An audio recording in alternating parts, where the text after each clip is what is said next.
Welcome to YOUCANIC. Today here on YOUCANIC we have a 2014 Toyota Highlander, and we're going to show you how you can put your car into neutral, being if it needs to get towed, put on a tow truck or whatnot because your key's not working, to be able to unlock the shift.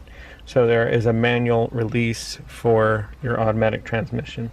So to start with, you need to take a screwdriver or anything to pop this cover up.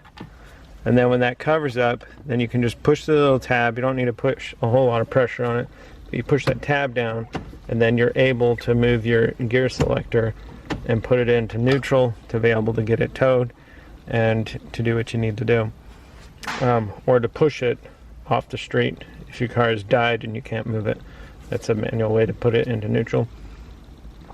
And then you can you'll just put it back into park, and see when it's back in park, it won't go. Once it goes back to park, if you need to adjust it again, you'll have to push the tab down again. But that's how you activate the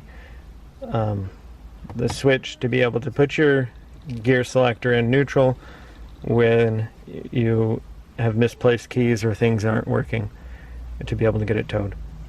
Thanks for watching YOUCANIC, where you can be the mechanic.